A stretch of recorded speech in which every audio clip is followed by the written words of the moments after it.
Guys ഇത് കണ്ടോ, hidden ആയിട്ടുള്ള IR ക്യാമറ. ഇത് നിങ്ങളുടെ ഫേസ് റെക്കഗ്നൈസ് ചെയ്യും. കാണാൻ മാക്ക് പോലെ ഉണ്ട്. വയർലെസ് കീബോർഡ്, വയർലെസ് മൗസ്, വെള്ള കളറിൽ വലിയൊരു മോണിറ്റർ. ആക്ച്വലി ഇത് മോണിറ്റർ അല്ല, ഇതിനകത്ത് തന്നെയാണ് ഇതിന്റെ CPU ഉള്ളത്. ഇതിനെ നമ്മൾ ഓൾ ഇൻ വൺ PC എന്ന് വിളിക്കും. വലിയ CPU കൊണ്ട് നടക്കാൻ ആഗ്രഹമില്ലാത്തവർ വാങ്ങുന്ന ഒരു കമ്പ്യൂട്ടർ. ജസ്റ്റ് ആ ലാപ്ടോപ്പിന്റെ ഒക്കെ കൂടെ വരുന്ന പോലെ ഒരു അഡാപ്റ്റർ ഉണ്ട്. അത് പ്ലഗിൽ കുത്തി ഇതിന്റെ പിന്നാലെ കുത്തി പവർ ബട്ടൺ അമർത്തി കഴിഞ്ഞാൽ ഓൺ ആവും. ആസൂസിന്റെ AIO V470 എന്ന് പറഞ്ഞ മോഡലാണ് ഇത്. ആക്ച്വലി മൗസ് ഓൺ ആക്കിയപ്പോൾ ലൈറ്റ് കത്തി, എന്നാൽ സ്ക്രീനിൽ മൗസ് അനങ്ങുന്നുണ്ടായില്ല. എന്നാൽ കീബോർഡ് വെച്ച് സെറ്റ് ചെയ്യാൻ നോക്കിയപ്പോൾ കീബോർഡിനകത്തും ലൈറ്റ് ഉണ്ട്, കീബോർഡിന്റെയും കാര്യങ്ങളൊന്നും അനങ്ങുന്നില്ല. ശരി, എന്തായാലും സെറ്റപ്പ് ചെയ്തല്ലേ പറ്റുമെന്ന് വിചാരിച്ച് ഞാൻ എൻ്റെ ഉള്ള സ്പെയർ വയറുള്ള ഒരു മൗസ് എടുത്തുകൊണ്ട് വന്നു. ഇതിന്റെ ബാക്ക് സൈഡിലാണ് സകല പോർട്ടും വരുന്നത്. ബാക്കി കണ്ടോ, ഒരു Type-C പോർട്ട് ഉണ്ട്, USB 3.2 Gen 1ന്റെ. തൊട്ടപ്പുറത്തെ ലാൻഡ് പോർട്ട്, പിന്നെ ഇതിന്റെ സ്റ്റാൻഡിന്റെ ഓട്ടെ കൂടെ നോക്കിയാൽ അറിയാം ഒരു HDMI പോർട്ട് ഉണ്ട്. ഇത് HDMI ഇൻ ആണ്, ഉള്ളിലേക്ക് ഡിസ്പ്ലേ കൊടുക്കാൻ വേണ്ടിയാണ്. പിന്നെ 3 USB 3.2 Gen 1 Type-A പോർട്ടുകളുണ്ട്. അതിലാണ് ഞാൻ മൗസ് കൊണ്ട് കുത്തിയത്.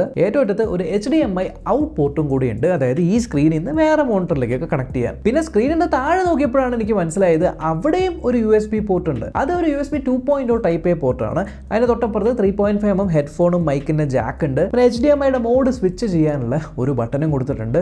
ബാക്ക് സൈഡിലായിട്ടാണ് പവർ ബട്ടൺ വരുന്നത്. അങ്ങനെ മൗസ് കൊണ്ടൊന്ന് കുത്തി കാര്യങ്ങളൊക്കെ സെറ്റപ്പ് ആയിക്കൊണ്ടിരിക്കുമ്പോഴാണ് പിന്നെയും ഞാൻ ഒരു സ്ഥലത്ത് പെട്ടത് വൈഫൈ കണക്ട് ചെയ്തിട്ടുണ്ട്. പക്ഷെ പാസ്വേഡ് അടിക്കണമല്ലോ, എൻ്റെ ആണെങ്കിൽ വേറെ കീബോർഡും ഇല്ല. ഇതെന്താ സംഭവം, ഇനി കീബോർഡിന്റെ ബാറ്ററിയുടെ പ്രശ്നമാണെന്ന് വിചാരിച്ച് ഞാൻ വേറെ ബാറ്ററി ഒക്കെ എടുത്തുകൊണ്ട് വന്ന് കീബോർഡിലൊക്കെ ഇട്ട് നോക്കി. പിന്നെയാണ് എനിക്കൊരു കാര്യം കത്തിയത്.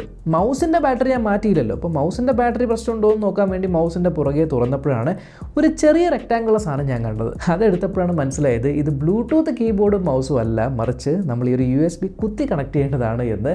അങ്ങനെ ഞാൻ ആ ഒരു USB മൗസിൻ്റെ ഉള്ളിൽ നിന്ന് എടുത്ത് ഈ ഒരു കമ്പ്യൂട്ടറിൻ്റെ ബാക്കിൽ കുത്തിയപ്പോൾ മൗസും ശരിയായി, കീബോർഡും ശരിയായി. സാധനം കാണാൻ നല്ല ലുക്കാണ്. ഇതിനകത്ത് വരുന്നത് ഇൻ്റലിൻ്റെ i7 13th generation 620H എന്ന് പറയുന്ന പ്രോസറാണ്.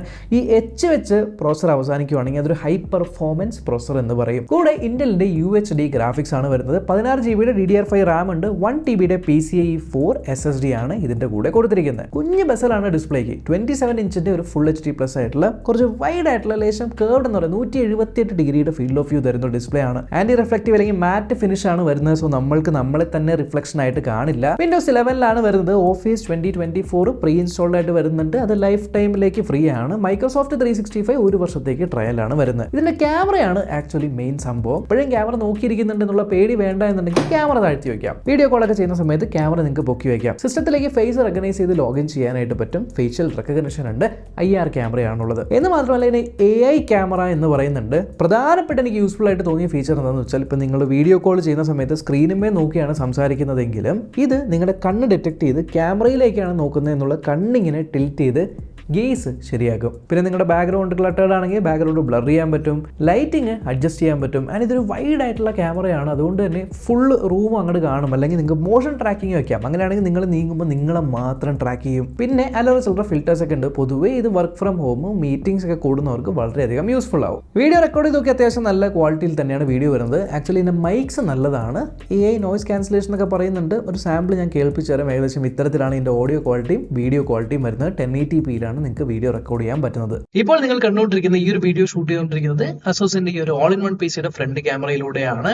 ആൻഡ് മൈക്രോഫോൺസ്, ഇതിലുള്ള മൈക്രോഫോൺസ് ആണ് ഓഡിയോ റെക്കോർഡ് ചെയ്തുകൊണ്ടിരിക്കുന്നത്. AI മൈക്രോഫോൺ നോയ്സ് ക്യാൻസലേഷൻ എന്ന് പറയുന്നു. സോ ഏകദേശം ഈ ഒരു ക്വാളിറ്റി ആയിരിക്കും വീഡിയോയ്ക്കും ഓഡിയോയ്ക്കും വരുന്നത്.